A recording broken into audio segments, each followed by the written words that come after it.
I think the idea is preposterous. One of the most successful wartime leaders in recent history was Ben Gurion. 67 war, Israel. Of course, he was a civilian. No, the tradition in this country and in most liberal democracies is that civilians run the military. Civilians run wars. Wars are political, and of course, as Clausewitz said, war is continuation of politics with diplomacy by other means. There's also the other aphorism that advisors advise, ministers decide. No, we do not want generals, we do not want the military dictating policy or strategy. As Churchill said, once you look at the two, the difference evaporates. General. I've got very little to add to what Philip and Richard said, except two experiences of my own.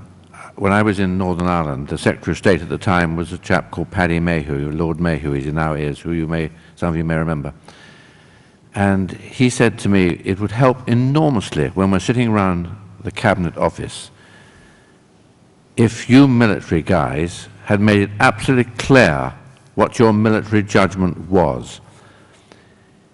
He said the worst thing you can be is to be wishy-washy and say, well, on the one hand this, and on the other hand that, now you, Minister, decide. It's much better for you to say, in my professional judgment, Secretary of State, I believe this is what you should do. He said, if I then value your opinion, I will run with that, and it makes my life so much easier. But I don't want on the one hand this, and on the one hand that, which is what I get from my civil servants. Please, you are military, you give your professional advice, and give it coherently, and give it strongly, and that then strengthens my position when we're sitting around the cabinet table. Is there any reaction from the audience? Can we have the gentleman at the front right there? Are you therefore suggesting that we deserve the ministers we get because of the bad generals that we have at the top? General. No, I think that the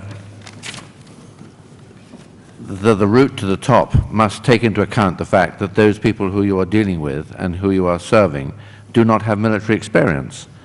And one of your skill sets has to be coping with that fact.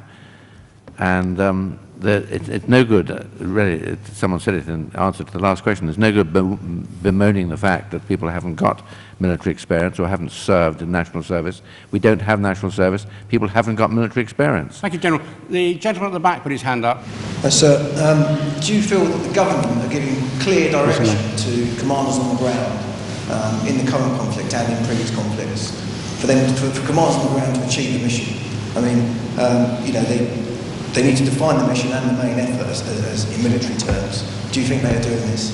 General, do you want to come back on that one before I bring in Richard Nelson, the Canon?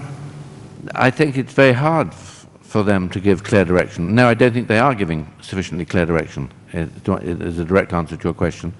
But then you, as a commander, have to go back to them and say, would you please explain what it is you want to do? Are we talking about this or are we talking about that? Is it more important in Afghanistan for us to be propping up the civilian community, or is it more important for us to be propping up the political entity there? You want to come in on that point, Richard? Well, yes. The interesting thing is I think one of the reasons Afghanistan is going wrong, and of course that's a value-laden observation, is because the military actually do have a too high-profile role. This, by definition, is actually not a war, it's a counterinsurgency. Now, the military tell us quite rightly that there is no military solution to a counterinsurgency. And they certainly agree there's no military solution to Afghanistan. Now, Sir John will readily attest that the role of the British Army in Northern Ireland was in support of the civil power. So, in Afghanistan, the role should primarily be the civil power to address the political issues, and the army, the military generally, are there to support it. The failure, I think, is a civilian failure, which actually needs addressing, And I sympathise greatly with the military in that it's very difficult to actually do your job properly when the other side is not working properly, and it isn't. It reflects on the army wrongly, I think, sometimes, other times not. But yeah, this is a civilian issue, a political issue. It must be addressed politically, and the military there should be to support and help that judgment. Karen Williams, can I ask you to put perhaps a moral well, I don't angle on know. this? I just really think of a more common sense one. It seems to me that politicians build up interests in particular areas. They don't have an expertise. It doesn't matter whether they're a civilian or got a military background, but they build up an interest. And it seems that it is very important when you're appointing people that you appoint people who have some knowledge of the area. And it's not just Buggins' turn to, or you want to give Buggins a particular outing in a particular area. My general impression is that people have been moved in and out of these positions very often, and they're not allowed to stay in them for very long. So they build up an expertise and then they're moved on to something else. And that seems to me to not be a very sensible way to inspire confidence in what is an increasingly important area. Okay. Madam, please. Following on from what the Canon has just said, would the panel agree that it's very disrespectful to have a Minister of Defence who has in the recent past been part-time? Absolutely. While you're in the middle of two campaigns and stretched beyond the normal planning assumptions, I think everybody felt it rather strange that you had a minister who had to look after two major jobs. The government, I think, finally realised that that wasn't very clever. But I agree with you. It was a total lack of appreciation of the value the nation puts on its military. You know, we get the Secretary of State that the Prime Minister appoints, and in a democracy, that's right, surely.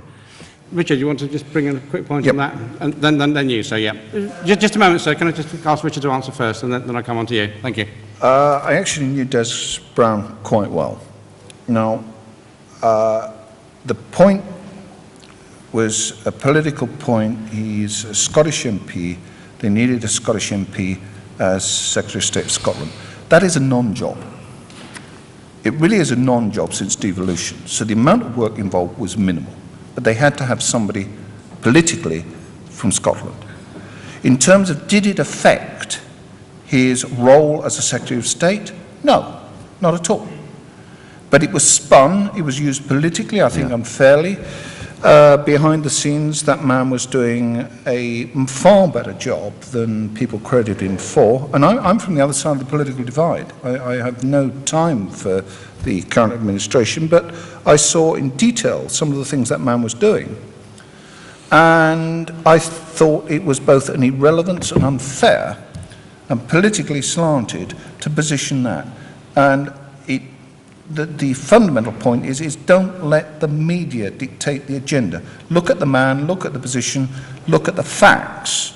Don't let somebody else, particularly the media or other politicians, tell you what to think and what's important.